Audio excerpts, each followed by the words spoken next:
Bangladesh SP ঐক্য পরিষদ, এবং তারা দেখতে পাচ্ছি দীর্ঘদিন পরে জাতীয় প্রেস ক্লাবের সামনে আবার এসেছেন এবং নতুন বাংলাদেশ গড়ার লক্ষ্যে এখন বর্তমান প্রধানমন্ত্রী মাননীয় প্রধানমন্ত্রী জনাব তারেক রহমান, তার কাছে আপনাদের কী দাবি? নাম পরিচয় দিয়ে বলুন, কী চান?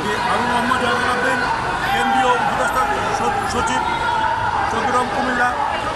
আমাদের আজকে বিগত 60টি বছর যাবৎ আমরা এলএসপির সাথে সম্পৃক্ত। প্রত্যেকটা ইউনিয়নে আমরা একজন এলএসপি বিরাজমান আছি। আমাদের প্রত্যেকের কাজ হচ্ছে প্রাণী সেবাটাকে জোর করে সেবা পৌঁছে দেওয়া।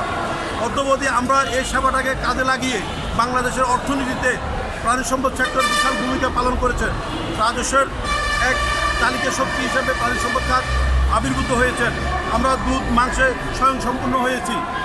সামনের দিনগুলো আমরা সামনের দিনগুলোকে আমরা কাজে লাগিয়ে আমরা এই সেবাটাকে আরও এগিয়ে নিয়ে যেতে চাই। কিন্তু দুঃখের বিষয়, প্রত্যেকটা সেক্টরে ইউনিয়ন পর্যায়ের লোক আছে, কিন্তু আমাদের প্রাণী সম্পদে এই প্রথম লোক নিয়োগ দেওয়ার পরে এই লোকগুলোকে বেকারত্বের দিকে ঠেলে দিচ্ছে। আমরা এই 7 বছর কাজ করার পরে আজকে আমাদের প্রকল্পটা বিলুপ্ত হয়ে গেছেন।